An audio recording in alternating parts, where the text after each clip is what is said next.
தீமோத்தேயுவின் புஸ்தகம் 1வது அதிகாரம் 14வது வசனம். உன்னிடத்தில் ஒப்புவிக்கப்பட்ட அந்த நற்பொருளை நம்மிடத்தில் வாசம் பண்ணும் பரிசுத்த ஆவியானவராலே காத்துக்கொள். அல்லேலூயா. ஆண்டவர் சொல்றார் வேதத்துல, உன்னிடத்தில் ஒப்புவிக்கப்பட்ட அந்த நற்பொருளை நம்மிடத்தில் வாசம் பண்ணுகிற பரிசுத்த ஆவியானவராலே காத்துக்கொள். ஒரு நல்ல பொருளை ஆண்டவர் நமக்கு கொடுத்திருக்கிறார். அந்த பொருளை பரிசுத்த ஆவியினாலே காத்துக்கொள் என்று சொல்லுகிறார். அல்லேலூயா. ஒரு நல்ல பொருள் அப்படின்னு சொல்லும் போது அது என்ன ஒரு நல்ல பொருளை ஆண்டவர் நமக்கு கொடுத்திருக்கிறார். எப்போதுமே ஒரு வசனத்தை நம்ம படிக்கும் போது அது அந்த வசனத்தினாலேயே நம்ம ஒப்பிட்டு பார்க்கணும். ஆமென். வேற வெளியில இருந்து காரியங்களை நம்ம எடுத்து சொல்லக்கூடாது. ஒரு வசனத்தை படிக்கும் போது அதுக்கு முந்தின வசனங்கள் என்ன சொல்லுது, பிந்தின வசனங்கள் என்ன சொல்லுது. அப்ப ஆண்டவர் ஒரு நற்பொருளை வைத்திருக்கிறார். இத பவுலடியார் சொல்றார், தீமோத்தேயுக்கு சொல்றார், அவருடைய உத்தம குமாரனாகிய தீமோத்தேயுக்கு சொல்றார்.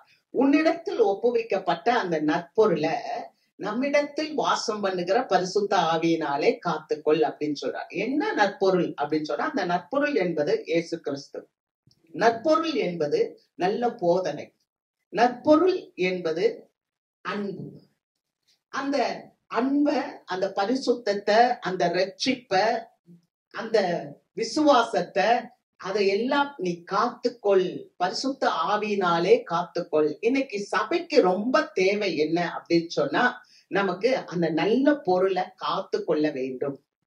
ஆமென். பவுல் சொல்றார், தீமோத்தேயுக்கு சொல்றார், அந்த நல்ல பொருளை உன் தாயாகிய ஐனிக்கையாள் இடத்தில் இருந்தும் உன் பாட்டியாகிய லோவிசாலுக்குள்ள இருந்தும் நீ அதை கற்றுக்கொண்டு இருக்கிற. அப்ப அந்த தீமோத்தேயுனுடைய அம்மாவும் தீமோத்தேயுனுடைய பாட்டியும் தீமோத்தேயுக்கு சொல்லி கொடுத்திருக்காங்க, ஆண்டவரை பத்தி சொல்லி கொடுத்திருக்காங்க. அதனால ஒரு நல்ல பொருளை நீ வைத்திருக்க. இன்னைக்கு பெற்றோர்கள் இங்க நிறைய பேர் இருக்கிறோம். நம்ம பெற்றோர்கள் இதை நம்ம புரிந்து கொள்ள வேண்டும். நாம நம்முடைய பிள்ளைகளுக்கு நல்ல போதனைகளை கொடுக்க வேண்டும். அல்லேலூயா. நம்ம பிள்ளைங்க தானே வளர்ந்துட்டாங்க, அவங்களுக்கு எல்லாம் தெரியும், நம்ம சொல்ல வேண்டாம் அப்படின்னு சொல்லக்கூடாது. நம்ம ஒவ்வொரு நாளும் நம்முடைய பிள்ளைகளுக்கு நல்ல போதனைகளை கற்றுக் கொடுக்க வேண்டும். தீமோத்தேயுக்கு அவங்க பாட்டி லோவிசாலும் அவங்க தாய் ஐனிக்கையாலும் நல்ல போதனைகளை கொடுத்தனால பவுல் சொல்லுகிறார், உனக்கிட்ட கொடுக்கப்பட்ட அந்த நல்ல போதனைய நீ பரிசுத்த ஆவியினாலே காத்துக்கொள். அப்ப திருச்சபைக்குள்ள வந்த நமக்கும் ஆண்டவர் நல்ல போதனைகளை தருகிறார். நமக்கு ஆண்டவர் பரிசுத்த ஆவியை அளவில்லாமல் கொடுத்திருக்கிறார். அதனாலே நம்ம அந்த போதனையை காத்துக்கொள்ள வேண்டும். அல்லேலூயா. நம்ம வாசிக்கலாம் 1 யோவான் 4வது அதிகாரம் 16வது வசனம். தேவன் நம்மேல் வைத்திருக்கிற அன்பை நாம் அறிந்து விசுவாசித்திருக்கிறோம். தேவன் அன்பாகவே இருக்கிறார். அன்பில் நிலைத்திருக்கிறவன் தேவனில் நிலைத்திருக்கிறான், தேவனும் அவனில் நிலைத்திருக்கிறார். தேவன் நம்மேல் வைத்திருக்கிற அன்பை நாம் அறிந்து விசுவாசித்திருக்கிறோம். தேவன் அன்பாகவே இருக்கிறார். அல்லேலூயா. அப்ப அந்த நற்பொருள் என்ன அப்படின்னா அன்பு. தேவன் அன்பாகவே இருக்கிறார். அன்பில் நிலைத்திருக்கிறவன் தேவனில் நிலைத்திருக்கிறார். நம்ம அன்புல நிக்கணும். இந்த நாட்களில் எல்லாம் குடும்பத்துல ஒருத்தருக்கு ஒருத்தர் நாம அன்பு செலுத்த வேண்டும். ஆமென். கணவன் மனைவியிடத்திலும், மனைவி கணவனிடத்திலும், பெற்றோர் பிள்ளைகளிடத்திலும், பிள்ளைகள் பெற்றோரிடத்திலும் அன்பு செலுத்த வேண்டும். இதுதான் நமக்கு வேதம் கற்றுக் கொடுக்கிறது.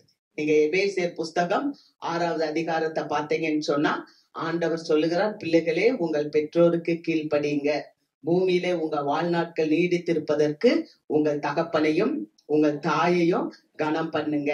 அதே மாதிரி பெற்றோரே உங்கள் பிள்ளைகளை கோபப்படுத்தாதீங்க. எஜமான்களே உங்கள் வேலைக்காரரை நல்லா கவனிங்க அப்படின்னு சொல்லுது. அப்ப எல்லாத்துலயும் வேலைக்காரர்கள் எஜமான்களை சரியா கவனிக்கிறார். அப்ப இதெல்லாமே அன்பிலேதான் காணப்படுகிறது. இதுதான் நல்ல ஒரு போதனை. அப்ப அன்பில நிலைத்திருக்கிறவன் என்னில் நிலைத்திருக்கிறான். யார்கிட்ட? கர்த்தரோட நம்ம நிலைத்திருக்கிறோம். அல்லேலூயா. அப்ப இன்றைக்கு நம்ம 3 காரியங்களா பார்க்க போறோம். முன்பதாக நான் சொல்றேன், நமக்கு அன்புதான் ரொம்ப முக்கியம். இன்னைக்கு நிறைய அறிவு பெருத்து போய் இருக்கு. நீங்க என்ன காரியம் தேவைனாலும் உங்க கையில இருக்கிற ஒரு செல்போன்லயே நீங்க நிறைய காரியங்களை பார்க்கலாம். அங்க அதுல உங்களுக்கு ஏராளமான காரியங்கள் வந்துடும் ஆன்லைன்ல, இல்லையா? நீங்க யூடியூப் பார்க்கும்போது என்ன வேணா தேடுறீங்களோ அதெல்லாமே உங்களுக்கு வந்து கூகுள்ல சர்ச் பண்ணும்போது வந்துடும். ஆனா நான் ஒண்ணு சொல்லுறேன் கேளுங்க. அறிவு இருமாப்பை தரும். 1 கொரிந்தியர் 8வது அதிகாரம் 1வது வசனத்துல சொல்லப்பட்டிருக்கு. எனக்கு எல்லாமே தெரியும், என்னுடைய கை போன்லயே எல்லாமே இருக்குன்னா அதுவே எல்லாம் உண்மையா இருக்காது. சில நேரங்கள்ல கூகுள்ல பதிவிடுறது கூட ஒரு மனுஷன் சொல்றதான் பதிவிட்டு வச்சிருப்பாங்க, தேவன் சொல்றத பதிவிட்டு வச்சிருக்க மாட்டாங்க. ஆனா அதை காட்டிலும் மேலானது நம்மளுடைய தேவன். அல்லேலூயா. அதை காட்டிலும் மேலானவர் நம்முடைய தேவன். அதனாலதான் வேதம் சொல்லுகிறது, அறிவு இருமாப்பை தரும், அன்போ பக்தி விருத்தியை ஏற்படுத்தும். அல்லேலூயா. அப்ப அன்பினாலேதான் நாம எல்லாவற்றையும் ரீச் பண்ணணும். அல்லேலூயா. எல்லாத்தையும் நம்ம எப்படி சந்திக்கணும் அப்படின்னு சொன்னா அன்பினால சந்திக்கணும். இது இன்னைக்கு நமக்கு சபைக்கு தேவையா இருக்கிறது. கர்த்தருக்கு மகிமை. 3 காரியங்களை வேகமாய் பார்ப்போம். 1, நம்ம பெற்றிருக்கிற ரட்சிப்பை காத்துக்கொள்ள வேண்டும். ஆமென். 2வது, நம்ம விசுவாசத்தை காத்துக்கொள்ள வேண்டும். 3வது, நாம் பரிசுத்தத்தை காத்துக்கொள்ள வேண்டும். சபை நிறைய காரியங்கள் இருக்கு. அபிஷேகத்தை காத்துக்கொள்ள வேண்டும்னு இருக்கு, நாவை காத்துக்கொள்ள வேண்டும், பல காரியங்கள் இருக்கு. ஆனா இன்றைக்கு சமயம் இல்லாததுனால ஒரு 3 காரியங்களை நம்ம பார்க்க போகிறோம். முதலாவது, நம்முடைய ரட்சிப்பை காத்துக்கொள்ள வேண்டும். 1 தீமோத்தேயின் புஸ்தகம் 1வது அதிகாரம் 15வது வசனத்துல வாசிக்கும் போது, பாவிகளை ரட்சிக்க கிறிஸ்து இயேசு உலகத்துக்கு வந்தார் அப்படின்னு இருக்கு. அப்ப ஆண்டவர் எதுக்கு இந்த உலகத்துக்கு வந்தார் அப்படின்னு சொன்னா பாவிகளை ரட்சிக்க. அதே இந்த பவுலடியார் ரோமருக்கு எழுதும் போது 3வது அதிகாரத்துல சொல்றாரு, எல்லா மனுஷர்களும் பாவம் செய்து ஏகமாய் கெட்டு போனார்கள் அப்படின்னு இருக்கு. அல்லேலூயா. அப்பனா எல்லா மனுஷருமே, ஏன்னா நம்ம எல்லாருமே யாருடைய பிள்ளைங்கன்னா ஆதாமுடைய பிள்ளைங்க, எல்லாரும் பாவம் செய்து ஏகமாய் கெட்டு போனார்கள். அப்ப எல்லாருக்குமே இயேசு கிறிஸ்து தேவையா இருக்கிறார். அல்லேலூயா. இந்த உலகத்துல இருக்கிற எல்லா மக்களுக்கும் இயேசு கிறிஸ்து தேவை. அதனாலதான் ஏசாயா சொல்லுகிறாரு, உலகம் பூமியில எங்கும் இருக்கிற குடிகளே, நீங்கள் எல்லாரும் என்னை நோக்கி பாருங்கள், அப்பொழுது நீங்கள் ரட்சிக்கப்படுவீர்கள். அல்லேலூயா. என்னை தவிர வேற தேவன் இல்லை. அப்ப நம்ம ரட்சிக்கப்படணும்னா ஆண்டவராகிய இயேசு கிறிஸ்துவ நம்ம நோக்கி பார்க்கணும். ஆமென். அப்ப நோக்கி பார்த்தனாலதான் நீங்களும் நானும் ரட்சிக்கப்பட்டு இருக்கிறோம். ஆமென். ரட்சிக்கப்பட்ட விசுவாசிகள் தான் தேவனுடைய சபைக்குள்ள இருப்போம். கர்த்தருக்கு மகிமை. நம்ம இந்த ரட்சிப்புன்றது யாருடையதுன்னா, ரட்சிப்பு என்பது கர்த்தருடையது. இந்த ரட்சிப்பு மட்டும்தான் ஆண்டவர் நமக்கு இலவசமாய் கொடுக்கிறது. அல்லேலூயா. அந்த ரட்சிப்பை யாரும் நமக்கு புகட்ட முடியாது. இப்ப நம்ம ஆண்டவருடைய சமூகத்துல வந்திருக்கிறோம்னா ஆண்டவர் ஒருவர் இருக்கிறார், அவர்கிட்ட நம்ம போகணும், நம்மளுடைய சூழ்நிலைகளை அவர் பார்க்கிறார், நம்ம அவரோட போய் ஐக்கியமாகணும் அப்படின்ற ஒரு எண்ணத்துலதான் நம்ம இங்க வந்திருக்கோம். அல்லேலூயா. அங்க அது இலவசமா ஆண்டவர் நமக்கு கொடுத்தது. நம்ம வாசிக்கும் போது அப்போஸ்தலர் 4வது அதிகாரத்துல 12வது வசனம் சொல்லப்பட்டிருக்கு, அவராலே அன்றி வேறொருவராலும் ரட்சிப்பு இல்லை, நாம் ரட்சிக்கப்படும்படிக்கு வானத்தின் கீழெங்கும் மனுஷருக்குள்ளே அவருடைய நாமமே அல்லாமல் வேறொரு நாமம் கட்டளையிடப்படவும் இல்லை என்றார். அப்படின்னா பாருங்க, வானத்துக்கு கீழே மனுஷருக்குள்ள அவருடைய நாமம் என்ன? இயேசு. அந்த இயேசு என்ற நாமம் இல்லாமல் வேற நாமம் நமக்கு கொடுக்கப்படல. அப்ப அந்த நாமத்தினால நமக்கு என்ன உண்டு அப்படின்னா ரட்சிப்பு உண்டு. ரட்சிப்பு அப்படின்னா விடுதலை. நான் திரும்ப சொல்லுவேன், ரட்சிப்பு என்றால் விடுதலை. முதலாவது நமக்கு எதுல இருந்து விடுதலை வேணும்னு சொன்னா நமக்கு பாவத்திலிருந்து விடுதலை வேண்டும். அல்லேலூயா. பாருங்க, ஒரு மனுஷன் பாவம் செஞ்சதுனால அவனுடைய கை காலெல்லாம் அசைக்கவே முடியல. அப்படியே நிக்கும் போது 4 பேர் அந்த மனுஷனை தூக்கி கொண்டு போறாங்க. அப்படி தூக்கி கொண்டு போய் இயேசுவின் இடத்துல வைக்கும் போது இயேசுவானவர் ஒரு வீட்டுல உட்கார்ந்து இருக்கிறாரு. அப்ப மேல இருக்க தட்டோடுகள் எல்லாம் உடைச்சிட்டு அவனை அப்படியே கீழே இறக்குறாங்க. அப்படி இறக்கும் போது இயேசுவானவர் சொல்லுகிறார், உன் பாவம் உனக்கு மன்னிக்கப்பட்டது. அல்லேலூயா. அப்ப உடனே பாவங்கள் மன்னிக்கிறதுக்கு இவர் யார் அப்படின்னு சொல்லி அங்க இருக்கிற பரிசேயர்கள் அவங்க எல்லாம் பார்க்கும் போது இயேசு சொல்லுகிறார், உன் படுக்கையை எடுத்துக்கொண்டு நட. அல்லேலூயா. உடனடியாக அந்த மனிதன் படுக்கை எடுத்து நடக்க ஆரம்பிச்சான். அப்ப நம்முடைய வாழ்க்கையில நம்ம நல்ல ஆரோக்கியமா செயல்படணும்னா முதலாவது நமக்கு பாவத்துல இருந்த மன்னிப்பு வேண்டும். அந்த பாவ மன்னிப்பின் நிச்சயத்தை நமக்கு யார் கொடுத்திருக்கிறார்னா இயேசுவானவர் கொடுத்திருக்கிறார். அல்லேலூயா. ஆக இந்த சபைக்குள்ள வந்திருக்கிற நீங்களும் நானும் ரட்சிக்கப்பட்டவர்கள். இந்த சபைக்குள்ள வந்திருக்கிற நீங்களும் நானும் பாவ மன்னிப்பை பெற்றவர்கள். அல்லேலூயா. பாவ மன்னிப்பை பெற்ற நீங்களும் நானும் இப்ப பாவத்துல நிலைச்சு நிக்க முடியுமா? அல்லது பாவ மன்னிப்பை பெற்ற நீங்களும் நானும் ஒரு ரட்சிக்கப்பட்ட விசுவாசியாக நீங்களும் நானும் பாவம் செய்ய முடியுமா? அல்லேலூயா. அதுதான் இன்னைக்கு. அதாவது பாவம் செய்ய முடியுமா அப்படின்னா ஆண்டவரை விட்டு பின்வாங்கி போக முடியுமா? அல்லேலூயா. ரட்சிப்பு என்பது என்றைக்கோ ஒரு நாள் பெற்றுக்கொண்டது அல்ல. ரட்சிப்பு என்பது இந்த உலகத்துல இருந்து நம்ம பரலோகத்துக்கு போகிற வரைக்கும் ஒவ்வொரு நாளும் நமக்கு ரட்சிப்பு அவசியமா இருக்கிறது. அல்லேலூயா. அப்ப ரட்சிப்பு என்பது ஒவ்வொரு நாளும் எவ்ரிடே ப்ராசஸ். ஒவ்வொரு நாளும் நமக்கு ரட்சிப்பு, பாவத்திலிருந்து விடுதலை. அப்ப நம்ம பாவத்திலிருந்து விடுதலை பெற்ற விசுவாசிகளாகிய நீங்களும் நானும் திரும்ப நம்ம பாவத்துக்கு போலாமா? 2 பேதுருவின் புஸ்தகம் 2வது அதிகாரம் 20-21 வசனங்களை வாசிக்கும் போது, கர்த்தரும் இரட்சகருமாய் இருக்கிற இயேசு கிறிஸ்துவை அறிகிற அறிவினாலே உலகத்தின் அசுத்தங்களுக்கு தப்பினவர்கள் மறுபடியும் அவைகளில் சிக்குண்டு ஜெயிக்கப்பட்டால் அவர்களுடைய பின் நிலைமை முன் நிலைமையிலும் கேடுள்ளதாய் இருக்கும். அவர்கள் நீதியின் மார்க்கத்தை அறிந்த பின்பு தங்களுக்கு ஒப்புவிக்கப்பட்ட பரிசுத்த கற்பனையை விட்டு விலகுவதை பார்க்கிலும் அதை அறியாதிருந்தார்களானால் அவர்களுக்கு நலமாயிருக்கும். நம்முடைய ரட்சகராய் இருக்கிற இயேசு கிறிஸ்துவை அறிகிற அறிவுனால நம்ம ஆண்டவர்கிட்ட வந்தோம். முதல்ல எல்லாத்தையும் விட்டுட்டு ஆண்டவர்கிட்ட வந்துட்டோம். ஆனா ஆண்டவர்கிட்ட நீங்களும் நானும் வந்த பிறகு அதுக்கப்புறம் அவரை விட்டு நம்ம பின்வாங்கி போகணும்னு நினைச்சா நம்மளுடைய பின் நிலைமை, அதாவது இப்ப இருக்கிற நிலைமை முன்னிலைமை காட்டிலும் அதிக கேடுள்ளதா இருக்கும்.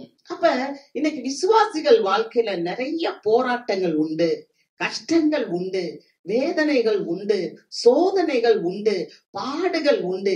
ஆனால் ஒவ்வொரு விசுவாசியும் நம்முடைய ரட்சிப்பிலே நிலைத்திருக்க வேண்டும். அல்லேலூயா. உலகத்தின் அசுத்தங்களுக்கு தப்பி பிழைத்த நாம திரும்ப அந்த உலக அசுத்தங்களுக்குள்ள போய் நம்ம விழுந்துட்டோம்னா, ஜெயிக்கப்பட்டோம்னா நமக்கு வேறொரு வழி கிடையாது. அல்லேலூயா. வேறொரு வழி நமக்கு கிடையாது. அதுக்கு நம்ம ஆண்டவரை அறியாம இருந்திருந்தாலே அது நல்லது அப்படின்னு சொல்லப்பட்டிருக்கு. அல்லேலூயா. அப்ப நல்லா கவனிங்க.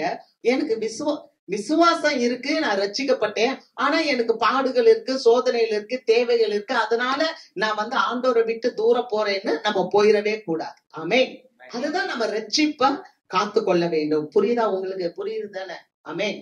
ரட்சிப்பை நாம காத்து கொள்ள வேண்டும். ரட்சிக்கப்பட்ட விசுவாசி பாவம் செய்ய முடியுமா? நான் திரும்ப சொல்றேன், அதுதான். ஆண்டவரை விட்டு விலக முடியுமா? இப்ப ரட்சிக்கப்பட்ட பிள்ளை என்ன பேசும்? பொய் பேசாது. ரட்சிக்கப்பட்ட பிள்ளை என்ன பேசாது? கெட்ட வார்த்தை பேசாது. இதெல்லாம் வேதத்துல இருக்கு. ரட்சிக்கப்பட்ட பிள்ளை என்ன செய்யாது? ஆண்டவருக்கு பிரியமில்லாத காரியத்தை செய்யாது. ஆமென். அல்லேலூயா. ஏன்னா கிறிஸ்து நமக்குள் வாழ்கிறார். நான் வாசிக்கிறேன், கேளுங்க. 1 யோவான் புஸ்தகம் 3வது அதிகாரம் 9வது வசனம். தேவனால் பிறந்த எவனும் பாவம் செய்யான், ஏனெனில் அவருடைய வித்து அவனுக்குள் தரித்திருக்கிறது. அவன் தேவனால் பிறந்தபடியினாலே பாவம் செய்யான். பாத்தீங்களா? தேவனால் பிறந்த பிள்ளை. நீங்களும் நானும் யாரால பிறந்தோம்? தேவனால பிறந்தோம். அல்லேலூயா. நீங்களும் நானும் ஆண்டவரால பிறந்திருக்கிறோம். அவருடைய வித்து நமக்குள் இருக்கிறது. வித்துனா என்ன? வித்துனா அவருடைய வார்த்தை. அல்லேலூயா. நம்ம தீபம் ஏற்றுவோம். தீபம் ஏற்றும் போது பாத்தீங்கன்னா அப்படியே அந்த திரி எரிஞ்சுக்கிட்டே இருக்கும். அந்த திரி எரிஞ்சுட்டே இருக்கும்போது திரி அப்படியே எரிஞ்சு முடிஞ்சிருச்சோம்னா பக்கத்துல இருந்து நம்ம என்ன பண்ணுவோம்? அந்த திரியை தூண்டி விடுவோம். அப்ப அந்த திரி இன்னும் கொஞ்சம் மேல போனா திரும்ப என்ன ஆகும்? திரி நல்லா எரியும். அது மாதிரி ஒவ்வொரு விசுவாசிக்குள்ளேயும் தேவனுடைய வார்த்தை உள்ள வந்துருச்சுன்னா அந்த வார்த்தை உள்ள வந்தது நிமித்தமாக அந்த வார்த்தை நமக்குள்ள பேசிக்கிட்டே இருக்கும். அல்லேலூயா. அவருடைய வித்தினாலே நாம ஜனிப்பிக்கப்பட்டு இருக்கிறோம். அவருடைய வித்தினாலே, அந்த வார்த்தையினாலே நாம பிறந்து இருக்கிறோம். ஆகவே ஒரு விசுவாசி என்ன ஆகுதுன்னா, ரட்சிக்கப்பட்ட ஒரு விசுவாசி பாவம் செய்ய முடியாது. அல்லேலூயா. ஆண்டவரை விட்டு பிரிந்து போக முடியாது. ஒருவேளை அப்படியே நம்ம பிரிந்து போனாலும் ஆண்டவரே என்னை சரி செய்யும் சொல்லிட்டு அவர்கிட்ட வந்து அவருடைய கிருபையை பெற்றுக்கொண்டு நாம் இணைந்து கொள்ள வேண்டும். அல்லேலூயா. ஏன்னா இயேசு கிறிஸ்து உங்களுக்காக எனக்காக பலியிடப்பட்டிருக்கிறார். ஆமென். நல்லா கவனிங்க. ரெண்டு ரட்சிப்பு இருக்கு. ஒண்ணு, நீங்க குரங்கு குட்டி பார்த்திருப்பீங்க. குரங்கு குட்டி பார்த்திருந்தீங்கன்னா குரங்கு என்ன பண்ணும்? குட்டி குரங்கு தாய் குரங்குடைய வயத்தை புடிச்சுக்கணும். நீங்க பார்த்திருப்பீங்க. தாய் குரங்குடைய வயிற்ற குட்டி குரங்கு பிடிச்சுக்கிறோம். ஒரு மரத்துல இருந்து இன்னொரு மரத்துக்கு அந்த குரங்கு ஜம்ப் பண்ணும்போது அந்த குட்டி தான் அந்த அம்மா குரங்க பிடிச்சுக்கணும். குட்டி வந்து குரங்க விட்டுருச்சுன்னா, தாய் குரங்க விட்டுருச்சுன்னா கீழே விழுந்துரும். பூனைக்குட்டி பாத்தீங்கன்னு சொன்னா எங்க போனாலும் பூனை தன்னுடைய குட்டிய வாயில பிடிச்சுக்கணும். அது எங்க போனாலும் பத்திரமா அந்த பூனைக்குட்டிய அது கொண்டு போய் விட்டுரும். அல்லேலூயா. நீங்க அநேக கிறிஸ்தவர்கள் என்ன பண்றோம் தெரியுமா? நம்ம போய் இயேசுவை பிடிச்சுக்கிறோம் சொல்லி பிடிச்சு பிடிய விட்டுறோம். ஆனா நம்ம என்ன செய்யலாம் அப்படின்னா, இந்த பூனைக்குட்டிய போல நம்ம ஆண்டவர்கிட்ட ஒப்பு கொடுத்துறோம். என் வாழ்க்கை உம்முடையதப்பா, என் ஜீவியம் உம்முடையதப்பா, என்னுடைய சரீரம் உம்முடையதப்பா, என்னுடைய ஆவி உம்முடையதப்பா, என்னுடைய ஆத்மா உம்முடையதப்பா, என் குடும்பம் உம்முடையதப்பா, என்னுடைய வேலை உம்முடையதப்பா, என்னுடைய ஊழியம் உம்முடையதப்பா, எல்லாமே உம்முடையதப்பா, நீங்க பாத்துக்கோங்கப்பான்னு சொல்லி இந்த பூனைக்குட்டிய மாதிரி நம்ம விட்டுட்டோம்னா, அந்த பூனைக்குட்டி எப்படி பூனை தன்னுடைய குட்டிய வாயில கவிக்கிடுதோ அது மாதிரி ஆண்டவர் நம்முடைய கரத்தை பிடிச்சுக்கிடுவார். அல்லேலூயா.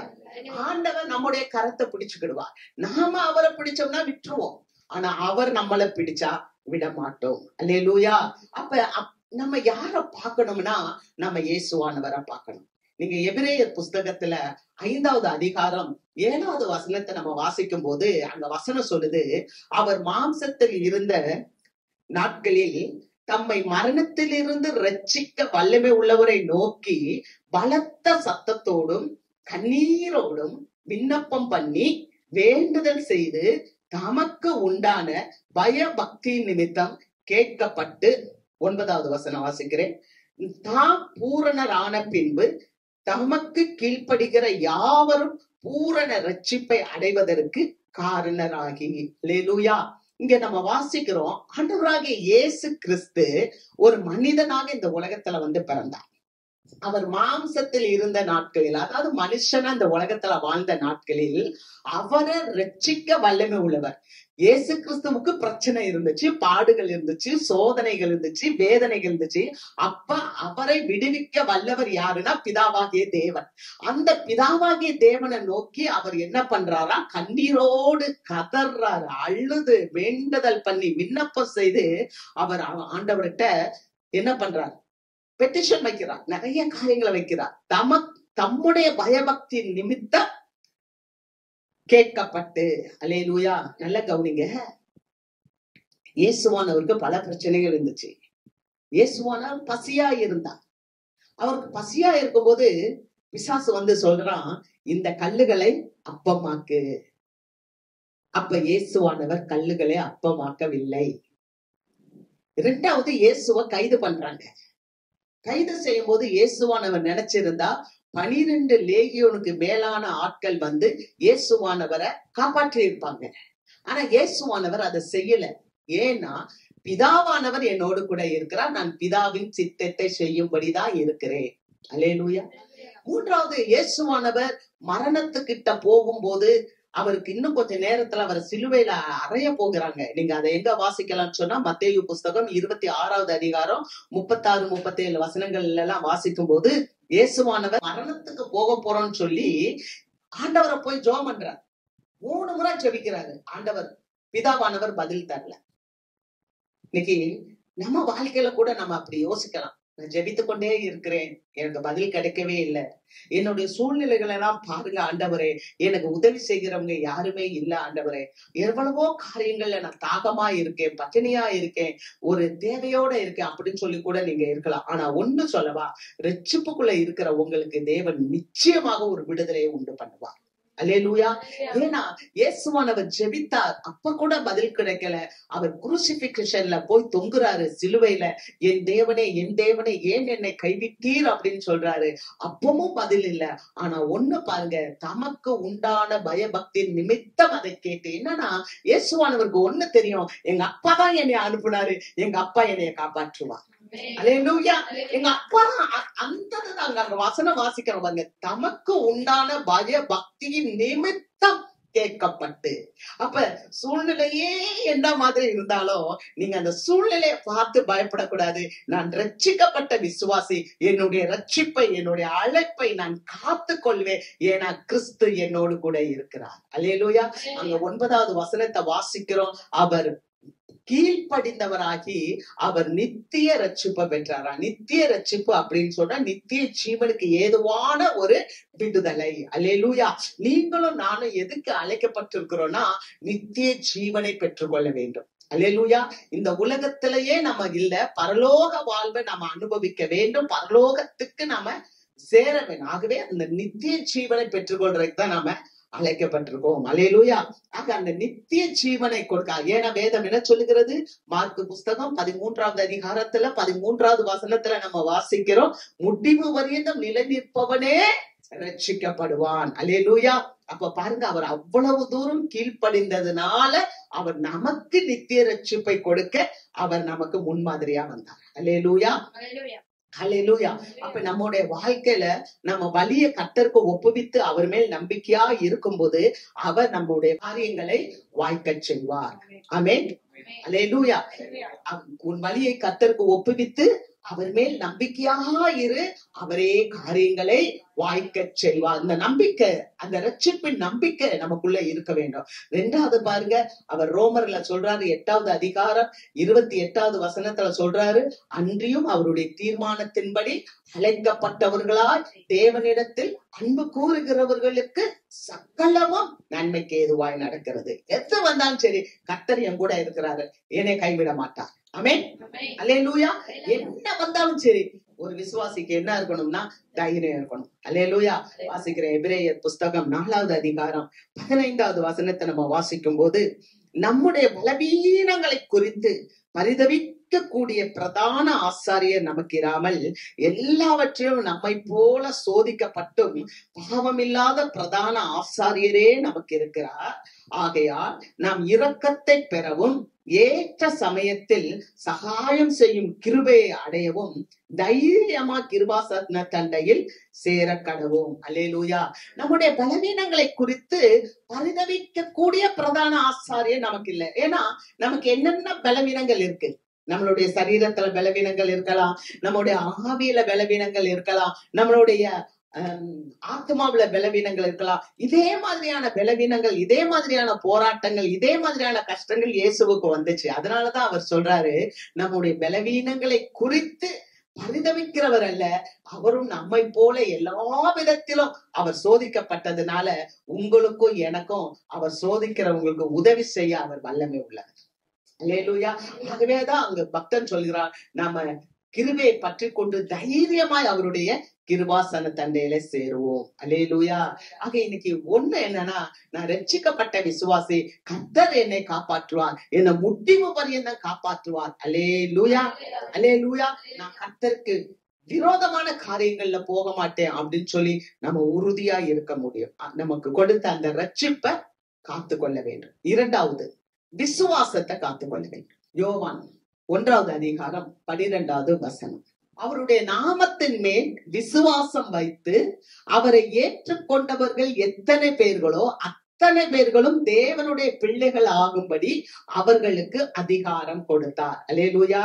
அப்ப அங்க நம்ம வசனத்தை வாசிக்கிறோம், அவருடைய நாமத்தின் மேல் விசுவாசம் உள்ளவர்களாய், இயேசு என்ற பெயர்ல விசுவாசம் உள்ளவர்களாய் அவரை ஏற்றுக்கொண்ட நாம எல்லாம் அவருடைய பிள்ளைகளாக இருக்கும்.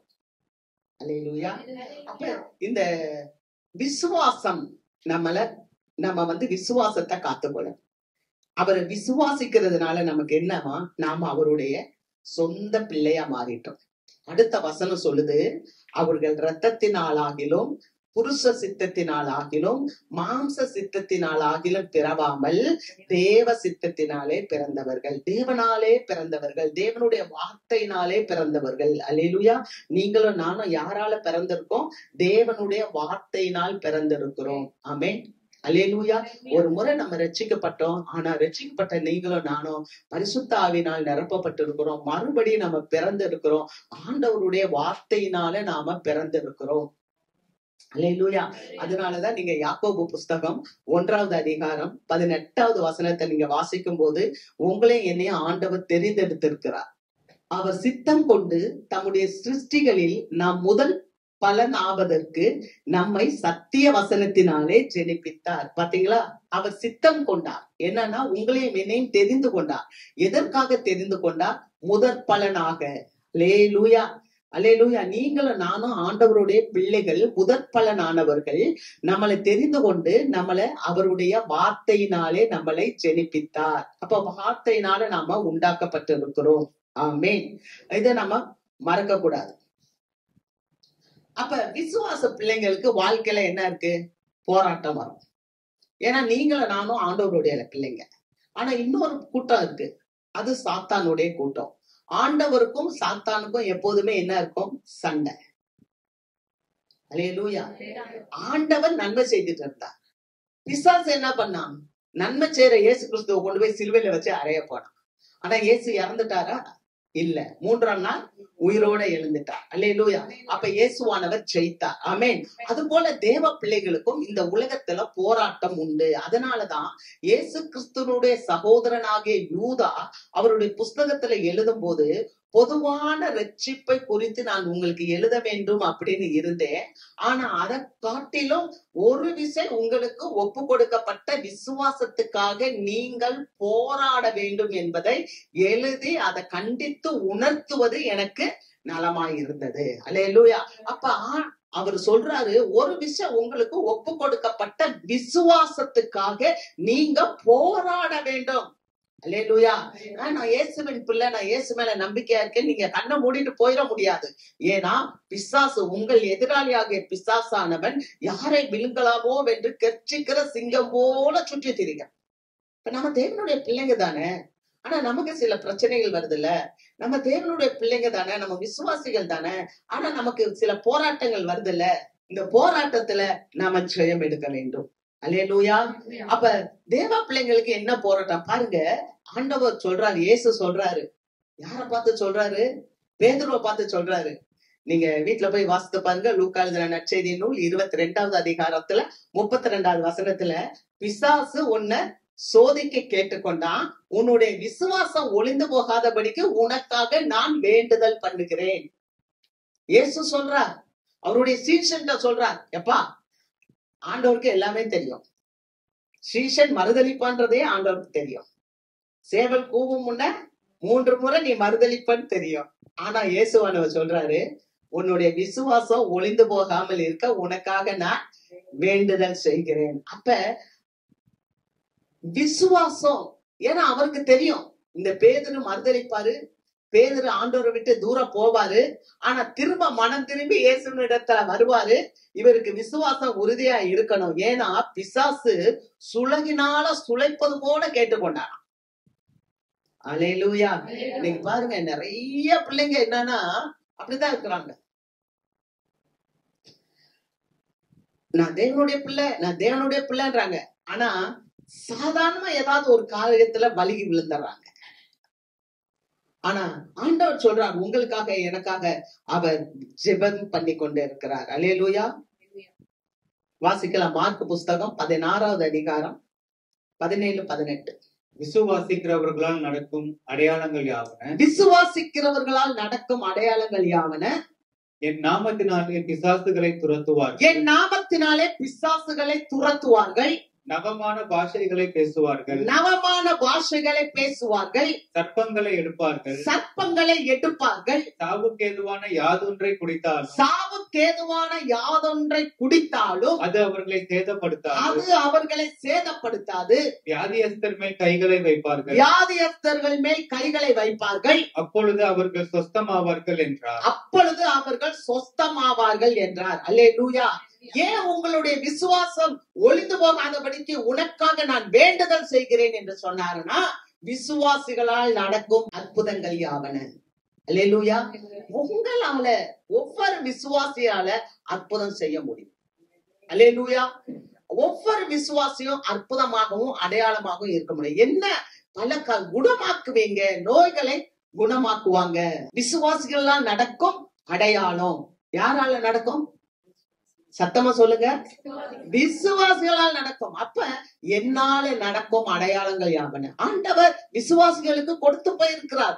ஆண்டவர் விசுவாசிகளுடைய விசுவாசத்துக்காக இன்னைக்கும் அவர் மரித்து உயிரோடு இருந்து ஜெபித்து கொண்டு இருக்கிறார். அல்லேலூயா. அதான் விசுவாசிக்கணும். சபை இன்னும் பிரைமரி லெவல்லயே இருக்க கூடாது. இன்னும் யூகேஜிலேயே உட்கார்ந்து இருக்க கூடாது, எல்கேஜிலேயே உட்கார்ந்து இருக்க கூடாது. அவன் பிரைமரி கிளாஸ்ல இருந்து மேல வரணும். ஆமென். விசுவாசிகளால் நடக்கிற அடையாளம். அப்ப எனக்கு கொடுக்கப்பட்ட விசுவாசத்தை நான் காத்து கொள்ள வேண்டும். என்னுடைய பலவீனத்துல எனக்கு பலன் உண்டாகும் பற்றி நான் ஜெபித்து நான் ஜெயம் எடுப்பேன். ஏன்னா ஆண்டவர் எனக்கு அந்த அதிகாரத்தை கொடுத்திருக்கிறார் என்று ஒவ்வொரு விசுவாசியும் நம்ப வேண்டும். வார்த்தை சொல்லுது, விசுவாசிகளால் நடக்கிற அடையாளங்கள் யாருன்னு. இது யார் சொன்னா? இயேசு சொன்னார். யார பார்த்து சொன்னார்? அவருடைய விசுவாசிகள் சீஷர்களை பார்த்து சொன்னார். என்ன சொன்னார்? நீங்க என் நாமத்தினாலே பிசாசுகளை துரத்துவீர்கள். அப்ப பிசாசுனால வருகிற சில வேதனைகள், நீங்க யோபுவினுடைய வாழ்க்கையில எடுத்து பாத்தீங்கன்னா, பிசாசு அவனுக்கு சோதனையை கொடுத்தான். பிசாசு எல்லா பிள்ளைகளையும் அழிக்கிறான். பிசாசு அவருடைய சொத்துக்களை எல்லாம் எடுத்துட்டு போறான். பிசாசு அவனுடைய சரீரத்துல நோய்களை கொடுக்கிறான். அப்ப பிசாசுகளை நம்ம என்ன பண்ணணும்? துரத்த வேண்டும். அல்லேலூயா. நம்ம காத்துக்கொள்ள வேண்டும். எதை காத்துக்கொள்ளணும்? விசுவாசத்தை காத்துக்கொள்ள. அல்லேலூயா. விசுவாசத்தை கெடுக்கிறதுக்குனே கூட இருந்தாங்க. யாரு? யோபுவினுடைய மனைவி. என்ன சொன்னாங்க? அந்த ஆண்டவரை தூசிச்சு உன் உயிரை விடு. அப்ப வேதம் சொல்லுகிறது, அவன் தன் உதடுகளினால் பாவம் செய்யவில்லை. அல்லேலூயா. யோபு தன் உதடுகளினால் பாவம் செய்யல. ஏன்னா மரணமும் ஜீவனும் நாவின் அதிகாரத்துல இருக்கிறது. அல்லேலூயா. அதை அறிந்திருந்தனால அவர் என்ன சொன்னாரு? அவர் தேவனை மறுதலிக்கல, விசுவாசத்தை காத்துக்கொண்டார். விசுவாசத்தை காத்துக்கொண்டார். கடைசி வரைக்கும் அவர் விசுவாசத்தை காத்துக்கொண்டு அதுல ஜெயம் எடுத்தார். யோபுவின் பிள்ளைகளை போல சௌந்தரியமானவர்கள் யாருமே இல்ல அப்படின்றத பாக்குறோம். அது மாத்திரமல்ல, யோபுவை தேவன் இரத்தத்தினால் ஆசீர்வதித்தார். ஆமென். அல்லேலூயா. அதே போல இந்த நல்ல நாட்கள்ல நீங்க கூட ஒரு விதமான சோதனையில இருந்தா கூட, நீங்க பலவீனத்துல இருந்தா கூட, நீங்க தைரியமா சொல்லலாம், ஆண்டவர் எனக்கு அந்த அதிகாரத்தை கொடுத்திருக்கிறார். ஏன்னா விசுவாசிகளால் நடக்கிற அடையாளங்கள் யாவன. ஆமென். பிற்காலத்துல அவர் என்ன செஞ்சார் தெரியுமா? பிற்காலத்துல பேதுரு என்ன செஞ்சார் தெரியுமா? ஒரு அம்மா செத்தே போயிட்டாங்க. தொற்கால் என்ற அம்மா செத்து போயிட்டாங்க. அவங்களை குளிப்பாட்டி மாடி வீட்டுல வச்சிருந்தாங்க. ஆனா பேதுருவை கூப்பிட்டு விட்டாங்க. பேதுரு லித்தா ஊர்ல இருந்தாரு. வாங்கயான்னு கூப்பிட்டு விட்டாங்க. பேதுரு வந்தாரு, அந்த அம்மாவை பார்த்தாரு. அவர் அப்படியே போய் கிட்டக்க நின்னு, தபித்தாலே எழுந்துறினாரு. அப்படியே அந்த அம்மா எழுந்து உட்கார்ந்தார்கள். நீங்க வீட்டுல போய் படிச்சு பாருங்க. அப்போஸ்தலர் புஸ்தகம் 9வது அதிகாரம் 38வது வசனத்துல இருக்கு. அல்லேலூயா. இயேசு அடுத்து இந்த பவுல் என்ன பண்றாரு? பேதுரு என்ன பண்றாரு? ஒரு நாள் அப்படியே போய்கிட்டே இருக்கிறாரு. அலங்கார வாசல்ல ஒரு முடவன் உட்கார்ந்து இருக்கான். அவன் என்ன பண்றான்? அவன் பிச்சை கேட்டு கொண்டு இருந்தான். ஆனா அவன் கால் விளங்காதவனா, தாயின் கற்பத்துல இருக்கும் போது இருந்தே அவன் சப்பானியா இருந்தான். ஆனா இந்த பேதுரு என்ன செஞ்சாரு? வெள்ளி இல்ல, பொண்ணு இல்ல, இயேசுவின் நாமத்துல எழுந்து நட. அல்லேலூயா. உடனே அவன் நடந்தான். கர்த்தருக்கு மகிமை. அப்ப பேதுரு பல அற்புதங்களை செய்தான். ஆமென். ஒரு இடத்துல போகும்போது அனனியா சப்பீரால் அவங்க பொய் சொல்றாங்க இல்லையா? கர்த்தருக்குரிய காரியத்தை கர்த்தருக்கு கொடுக்கல. அதனாலதான் பவுல் சொல்றார், பண ஆசை இல்லாம இருக்கணும் அப்படின்னு சொல்றாரு. அப்ப கர்த்தருக்கு கொடுக்க வேண்டிய பணத்தை அவங்க கொடுக்காம அதை மறைக்கும் போது அவர் என்ன பண்றாரு? அந்த இடத்துல நீங்க ஏன் கர்த்தர்கிட்ட மறைக்கிறீங்க? ஏன் உங்க சாத்தான் உங்க மனச ஏவுச்சு? இப்பவுமே பாருங்க, நீங்க மறித்து போவீங்கன்னும் போது அங்க அப்படியே மறித்து போறாங்க. பேதுரு அப்புறம் பேதுரு நடந்து போறாரு. கட்டில்ல படுத்திருக்க அத்தனை வியாதிகஸ்தர்கள் சுகமாக்குறாங்க. கர்த்தருக்கு ஸ்தோத்திரம். அல்லேலூயா. அப்ப ஆண்டவர் ஒரு மனுஷனை தெரிந்தாருன்னா அவனுக்குள்ள ஒரு விசுவாசத்தை வைத்திருக்க. அந்த விசுவாசத்தை நம்ம என்ன பண்ணணும்னா காத்து கொள்ள வேண்டும். கிருபையினாலே விசுவாசத்தை கொண்டு ரட்சிக்கப்பட்டீர்கள். அப்ப கிருபை, விசுவாசம், ரட்சிப்பு மூணு ஒரு பிள்ளைக்குள்ள பிணைச்சு இருக்கும்போது அது வாழ்க்கையில ஆண்டவர் பெரிய ஆசீர்வாதத்தை நமக்கு கொடுப்பார். அல்லேலூயா. பெரிய பெரிய காரியங்களை இந்த பேதுரு செய்தார், நம்ம பாக்குறோம். கர்த்தருக்கு மகிமை. அது மாத்திரம் இல்ல, அவர் போய் பிரசங்கம் பண்றாரு. 3000 பேர் 5000 பேர் ரட்சிக்கப்பட்டார்கள். ஆமென். அல்லேலூயா. ஆகவே நீங்க இன்னைக்கு சபையார் என்ன நினைக்கிறோம்னா, ஆண்டவரை எனக்கு கொடுத்த விசுவாசத்தை நான் காத்துக்கொள்ள வேண்டும். முதலாவது ரட்சிப்பை நாம் காத்துக்கொள்ளணும், இரண்டாவது விசுவாசத்தை காத்துக்கொள்ளணும், மூணாவது சபைக்கான ஒரு பரிசுத்தம் இருக்கு. கர்த்தருக்கு மகிமை. அந்த பரிசுத்தத்தை நாம காத்துக்கொள்ளணும். அல்லேலூயா. வாசிக்கலாம். மூன்றாவது காரியம், பரிசுத்தத்தை நாம காத்துக்கொள்ளணும். லேவியராகமம் 20வது அதிகாரம் 26வது வசனம்.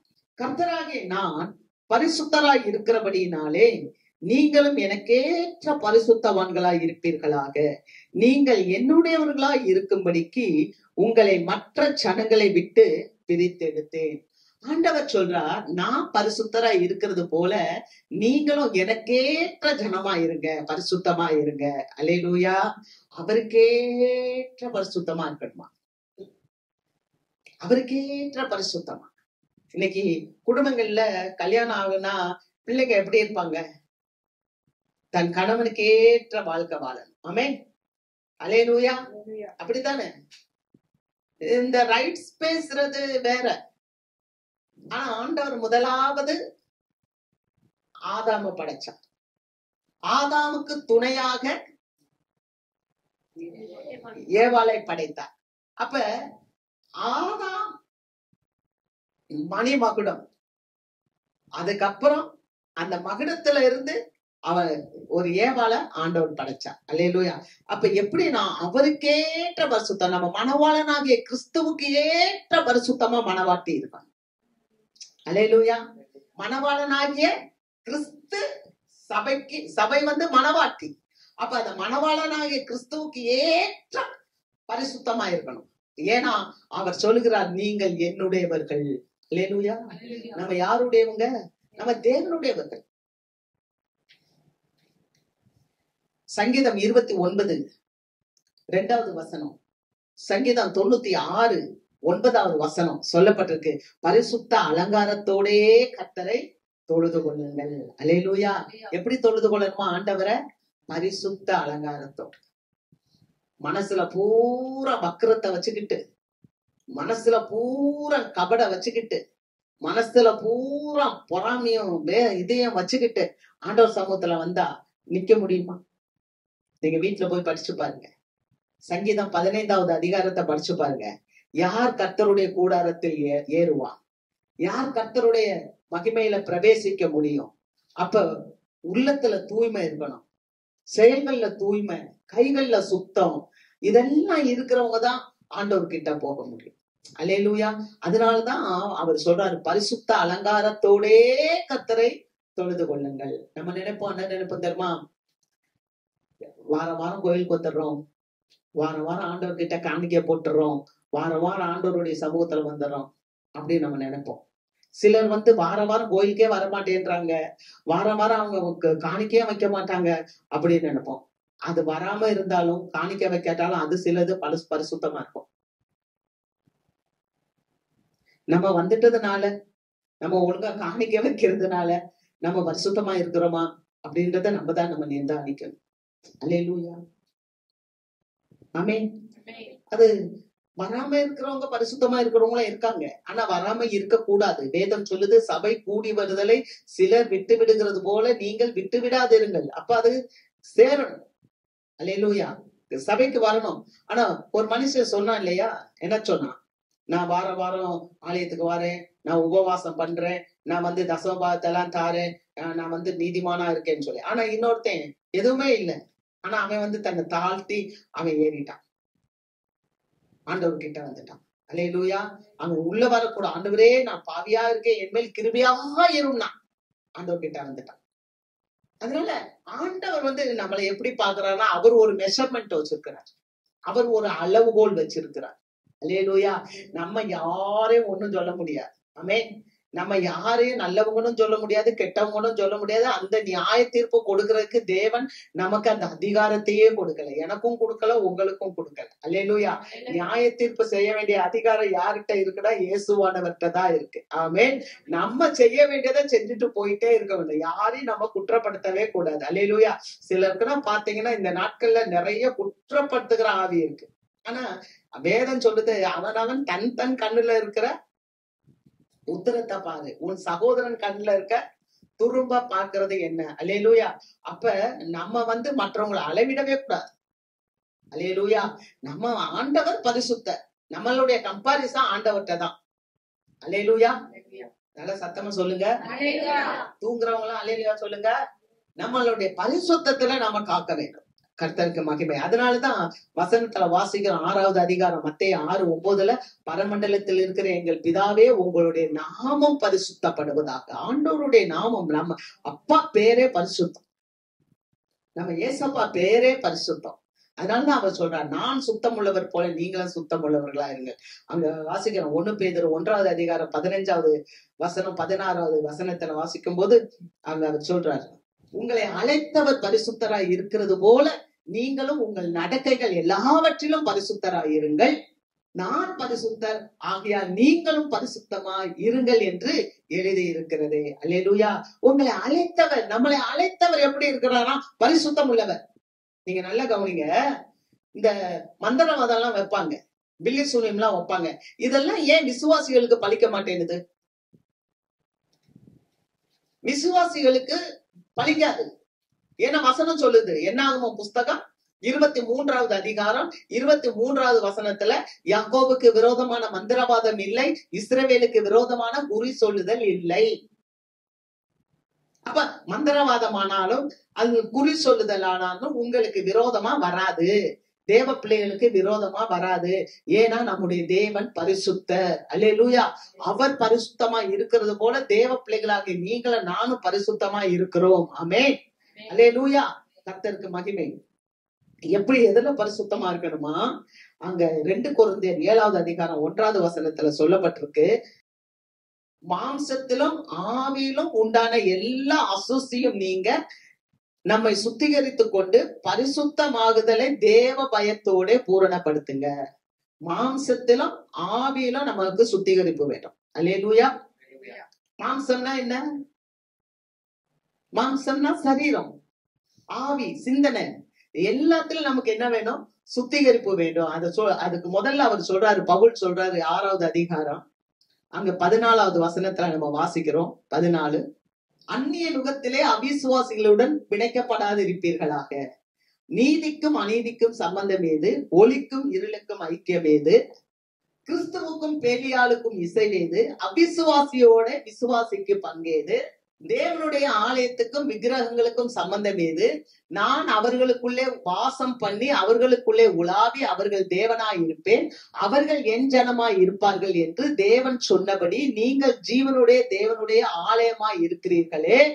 ஆனபடியால் நீங்கள் அவர்கள் நடுவில் இருந்து புறப்பட்டு பிரிந்து போய் அசுத்தமானதை தொடாதிருங்கள் என்று கர்த்தர் சொல்லுகிறார். அப்பொழுது நான் உங்களை ஏற்றுக்கொண்டு உங்களுக்கு பிதாவாய் இருப்பேன், நீங்கள் எனக்கு குமாரரும் குமாரத்திகளுமாய் இருப்பீர்கள் என்று சர்வ வல்லமையில் உள்ள கர்த்தர் சொல்லுகிறார். அல்லேலூயா. பாத்தீங்களா? அவிசுவாசிகளோட நம்ம போய் உட்காரக்கூடாது. அவிசுவாசிகளோட போய் உட்கார்ந்து அது உலகத்தை பத்தியே பேசிட்டு இருக்கோம். உங்களுடைய சிந்தைய கரப்ஷன் ஆக்கிடும். உங்க சிந்தையில சமாதானம் இருக்காது. நீங்க தேவாலயத்துக்கு வர்ற பிள்ளைகளோட போய் உட்காந்து பேசுங்க, அதுக்கு தேவனை பத்தியே பேசுங்க. கிறிஸ்துவ அறிந்த பிள்ளைகளோட உட்காந்து பேசுங்க, அவங்க ஆண்டவரை பத்தி பேசுவாங்க. அல்லேலூயா. பேலியாளுக்கும் தேவ பிள்ளைகளுக்கும் இசைவே கிடையாது. விக்கிரகங்களை வழிபடுறவங்களுக்கு நமக்கும் சம்பந்தமே இல்லை. நீங்க அவங்க நடுவுல இருந்து பிரிந்து அவங்களை விட்டு விலகி போங்க. ஏன்னா நான் உங்களுடைய தேவன், நீங்க என்னுடைய பிள்ளைங்க, நீங்க தேவனுடைய ஆலயமா இருக்கிறீர்களே. அல்லேலூயா. அப்ப இவ்வளவு சொல்லிட்டு சொல்றாரு, நீங்க பரிசுத்தமா இருக்கணும். எப்படி பரிசுத்தமா இருக்கணும்னா, நீங்க மாம்சத்திலையும் அதோட கூட ஆவியிலும் எல்லா அசுசியும் நீங்க பரிசுத்தமாக்கப்பட்டவர்களா இருக்க வேண்டும். அப்ப சபையை பரிசுத்தத்தை காத்துக்கொள்ள வேண்டும். என்னைக்கா ஒரு நாள் நான் பரிசுத்தமாயிட்டேன், அதனால இன்னைக்கு நான் ஒரு 10 பேரோட சேர்ந்துட்டு நான் அவுட்டிங் போறேன், இன்னைக்கு நான் ஒரு 10 பேரோட சேர்ந்து நான் சினிமாக்கு போறேன், இல்ல நான் 10 பேர், எப்ப நீ அவிசுவாசியோட சகவாசம் வச்சிருக்கியோ அப்பவே அந்த ஆவிக்குரிய வாழ்க்கையில இருக்க தன்மைகள் குறைந்து போயிடும். பேசணும், அவிசுவாச மக்களோட பேசணும், பேசக்கூடாதுன்னு நான் சொல்ல மாட்டேன், அவங்களோட இணைந்து அவங்களோட போயிடக்கூடாது.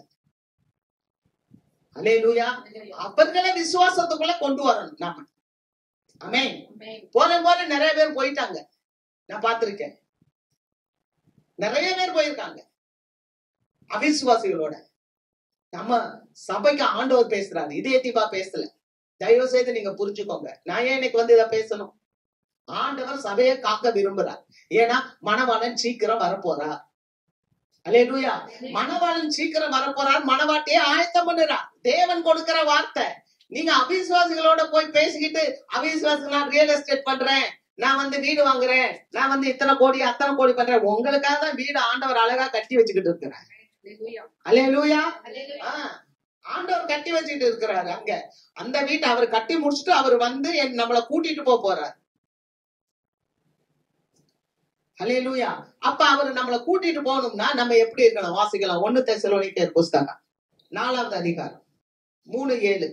நீங்கள் பரிசுத்தம் உள்ளவர்களாக வேண்டும் என்பதே தேவனுடைய சித்தமாய் இருக்கிறது, அந்தபடி நீங்கள் வேசி மார்க்கத்துக்கு விலகி இருங்க. பாத்தீங்களா? பரிசுத்தமாகணுமா நாம? அதுதான் தேவனுடைய சித்தம், தேவனுடைய எண்ணம்.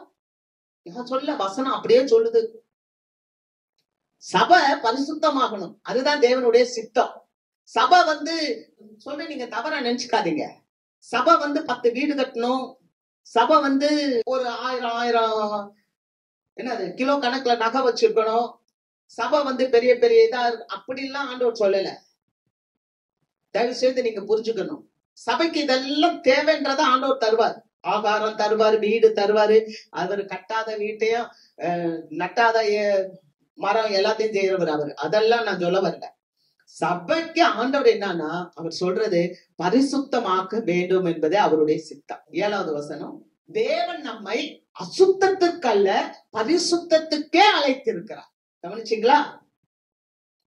இயேசுவானவர் சொல்றார், சபையை எதுக்கு தேவன் அழைத்திருக்கிறாருன்னா அசுத்தத்துக்கு அல்ல. யாரும் என்னைய பார்க்கல, அதனால நான் எப்படி வேணாலும் வாழலாம். ஐயோ, யார் பார்த்தாலும் பார்க்காத்தாலும் நம்மள ஒரு கண்ணு பாக்குது. அல்லேலூயா. நம்மள ஒரு கண்ணு பாக்குது. இப்ப தேவன் நம்மளை எதுக்கு அழைத்திருக்கிறார்? பரிசுத்தத்துக்கு அழைத்திருக்கிறார். ஏன் அவர் நம்மள பரிசுத்தத்துக்கு அழைக்கணும்? ஏன்னா உங்களையும் என்னையும் ஆண்டவர் உலகம் உண்டாவதற்கு முன்பதாகவே தெரிந்து கொண்டார்.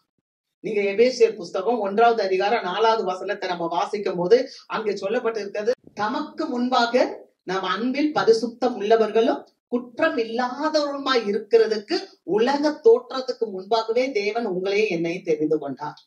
அல்லேலூயா. எப்ப தெரிஞ்சு கொண்டார்? உலக தோற்றத்துக்கு முன்னால. இப்ப இந்த உலகத்துல கொண்டு வந்து நமக்கு வச்சிருக்கிறார். இந்த உலகத்துல நம்மள வச்சதோடு கூட இல்ல, நம்மள இந்த சபைக்குள்ள வச்சிருக்கிறார். இந்த சபைக்குள்ள தேவன் நம்மளை எப்படி வச்சிருக்கிறாரு? நமக்குள்ள கொடுத்த ரட்சிப்புல நிலைச்சிருக்கவும், நமக்குள்ள கொடுத்திருக்கிற விசுவாசத்துல நிலைச்சிருக்கவும், நமக்குள்ள இருக்கிற பரிசுத்தத்துல நிலைச்சிருக்கவும் கர்த்தர் நமக்கு கிருபை செய்கிறார். அல்லேலூயா. அடுத்து என்ன செய்ய போறாரு? ஆண்டவர் சீக்கிரம் வரப்போறார். 1 தெசலோனிக்கேயர் புத்தகம் 5வது அதிகாரம் 23வது வசனத்துல வாசிக்கும் போது, அவர் வரும்போது சமாதானத்தின் தேவன் தாமே உங்களை முற்றிலும் பரிசுத்தமாக்குவாராக. அல்லேலூயா. நம்மளாம் வாய்ப்பு கிடைக்கல. வாய்ப்பு கிடைக்காதனால நம்ம என்ன பண்றோம்? பாவம் செய்யல. இல்ல, வாய்ப்பு கிடைச்சா எப்படி இருப்போம்? யோசேப்ப பாருங்க, அந்த பெண்மணி என்ன பண்ணா? வஸ்திரத்தை பிடிச்சு இழுத்தா, என்கிட்ட வந்து தப்பு பண்ணுன்னு சொன்னான். ஆனா யோசேப்பு என்ன பண்ணார் தெரியுமா? தன்னுடைய வஸ்திரத்தையே தூக்கி போட்டுட்டு ஓடி போனான். பாவத்தை விட்டு விலகி ஓடி போனான். அவர் சொல்றாரு, இந்த வீட்டுல எனக்கு எதையுமே எஜமான் மறைவா வைக்கல, இப்படிப்பட்ட ஒரு மனுஷனுக்கு தெய்வத்துக்கு விரோதமா நான் பாவம் செய்வது எப்படி? நல்லா கவனிக்கிறீங்களா? பாவம் செய்வது எப்படி? நமக்கு நல்ல சோறு இருக்கு, நல்ல துணிமணி இருக்கு, நல்ல கல்வி இருக்கு, நல்ல பெற்றோர் இருக்கிறாங்க, நல்ல வீடு இருக்கு, இல்ல, நல்ல பேரண்ட்ஸ் இருக்காங்க, நல்ல குடும்பம் இருக்கு, நம்ம எப்படி பாவம் செய்ய முடியும்? அல்லேலூயா. எப்படி நம்ம பாவம் செய்ய முடியும்? நம்மளால நினைக்க கூட முடியாது.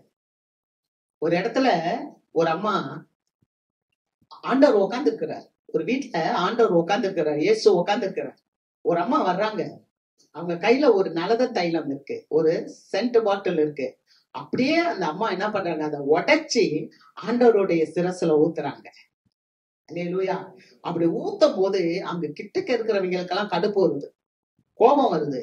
என்னன்னா, இவ்வளவு பெரிய பாட்டில உடைச்சி இந்த மனுஷனுக்கு வேஸ்டா ஊத்துறாளே, இத வச்சிருந்தா 200 பணத்துக்கு விக்கலாமே, தரித்திரர்களுக்கு சாப்பாடு போடலாமே அப்படின்னு சொல்றான். அப்ப ஆண்டவர் சொல்றாரு, அவளை ஒண்ணும் சொல்லாதீங்க, அவ என்னை அடக்கம் பண்றதுக்கு முந்தி கொண்டான்னு சொல்லிட்டு சொல்றாரு. தரித்திரர்கள் எப்போதும் உங்ககிட்ட இருக்கிறாங்க. அல்லேலூயா. ஆனா இவங்க தரித்திரர் பேர்ல சொல்லல, இவன் பண ஆசை பிடிச்சவன், ஆண்டவருக்கு போய் இப்படி வேஸ்ட் பண்றாளே அப்படி நினைக்கிறான். கவனிச்சீங்களா? ஆனா அந்த இடத்துல ஆண்டவர் சொல்றாரு, என்னை எங்கெல்லாம் பேசுறீங்களோ, இந்த சுவிசேஷம் எங்கெல்லாம் பேசப்படுதோ, அங்கே இவள் செய்த நல்ல கிரியைகளை பத்தி பேசுங்க. அல்லேலூயா, அல்லேலூயா, அல்லேலூயா. எவ்வளவு பரிசுத்தரா இருந்தா என்னை பேசுற இடத்துல இந்த பொம்பளைய பேசுறான்னு சொல்லுவோம். நம்ம அக்கா தங்கச்சி கூட போகும்போதே பயப்படுறோம் இல்ல? சில ஆட்கள் போன் எடுக்கவே பயப்படுவான். சில பெண்கள் பேசிட்டாலே என்னமோ அவங்க பரிசுத்தம் குறைஞ்சிடுற மாதிரி. ஆனா பைபிள் சொல்லுது, சிந்தையிலேயே பாவம் வரக்கூடாது. அல்லேலூயா. பாவம் எங்க வரக்கூடாது? சிந்தையில வரக்கூடாது. பழைய ஏற்பாட்டு பாவம் வேற, ஆனா புதிய ஏற்பாட்டுல இயேசு சொல்றாரு, நீ பாவம் செய்யணும்னு நினைச்சாலே அவளோட விபச்சாரம் பண்ணிட்ட. அப்படா நம்ம எப்படி இருக்கணும்? ஊழியக்காரங்க எப்படி இருக்கணும்? விசுவாசிகள் எப்படி இருக்கணும்? என் அப்பன் இயேசு எப்படி இருந்தா அவ்வளவு பெரிய கிரௌடுல, அவ்வளவு பெரிய கூட்டத்துல என்ன பத்தி இல்ல, இந்த பொம்பளைய பத்தி பேசு. யோசிக்கிறீங்களா? யோசிக்கலையா? யாராவது இப்படி சொல்ல முடியுமா தைரியமா? ஒரு அம்மாட்ட 12 மணிக்கு போய், மத்தியானம் 12 மணிக்கு போய் நின்னு பேசுறாரு கிணத்துக்கிட்ட. இயேசு 12 மணிக்கு போய் உட்காந்து பேசுறாரு. சீஷர்கள் எல்லாம் பாக்குறாங்க, ஐயோ சமாரியா ஸ்திரியோட பேசிட்டு இருக்காங்களே. ஆனா ஒருத்தன் கூட கேள்வி கேட்கல. அவ்வளவு பெர்ஃபெக்ட் மேன், பரிசுத்தம் உள்ளவன் நம்முடைய அப்பா இயேசு. அல்லேலூயா. பேய்கள் எதுக்கு நடுங்கன்னு தெரியுமா? பேய்கள் எதுக்கு நடுங்கன்னு தெரியுமா? பேய்கள் பரிசுத்தத்துக்கு தான் நடுங்கும். நம்ம ஆராதிக்கிற தேவன் பரிசுத்த. நம்ம எண்ணம் சிந்தை எல்லாத்துலயும் பரிசுத்தமா இருக்கணும். எல்லாரும் நல்லா இருக்கணும், எல்லாரும் வாழணும், எல்லாரும் ஆசீர்வாதமா இருக்கணும், எல்லாரும் சுபிட்சமா இருக்கணும், எல்லாருக்கும் நன்மை செய்ய ஆண்டவர். அல்லேலூயா. சமாதானத்தின் தேவன் தாமே உங்களை முற்றிலும் பரிசுத்தமாக்குவாராக. உங்கள் ஆவி, ஆத்மா, சரீரம் முழுவதும் நம்முடைய கர்த்தராகிய கிறிஸ்து இயேசு கிறிஸ்து வரும்போது குற்றமற்றதா இருக்கும்படி காக்கப்படுவதாக. அல்லேலூயா. இயேசு சீக்கிரமா வர போறார். அப்ப நம்ம கொடுத்த இந்த சபைக்கென்று கொடுத்த அந்த நல்ல போதனையை நம்ம காத்துக்கொள்ளணும். நல்ல போதனை என்ன? நீங்களும் நானும் ரட்சிக்கப்பட்டிருக்கிறோம், நீங்களும் நானும் விசுவாசிகள், நீங்களும் நானும் பரிசுத்தத்துக்கு அழைக்கப்பட்டவர்கள். அல்லேலூயா. இந்த 3 காரியங்களை இன்னைக்கு நம்ம நினைவுல வச்சுக்கிடுவோம். எந்த சூழ்நிலையில நான் இயேசுவை விட்டு பின்வாங்கி போக மாட்டேன், எந்த சூழ்நிலையில நான் இயேசுவை மறுதலிக்க மாட்டேன். ஏன்னா நான் விசுவாசித்து இருக்கிறவர் இன்னார் என்பதை அறிவேன். அல்லேலூயா. 3வது ஒரு காரியம், அவர் பரிசுத்தராய் இருக்கிறதுனால நானும் பரிசுத்தமாய் இருப்பேன். அல்லேலூயா. நான் எப்படி இந்த காரியத்தை செய்வேன் ஆண்டவரே? இது ஆண்டவருக்கு பிடிக்காத காரியம் நானும் செய்ய மாட்டேன். அல்லேலூயா. இதனால என்ன வந்தாலும் சரி, ஆனா நான் என்னுடைய பரிசுத்தத்தை, என்னுடைய உண்மையை, என்னுடைய நீதியை நான் காத்துக்கொள்வேன். அல்லேலூயா, அல்லேலூயா. கர்த்தருடைய பரிசுத்த நாமத்துக்கு மகிமை உண்டாகட்டும். நாம அப்படியே எழுந்திருப்போம்.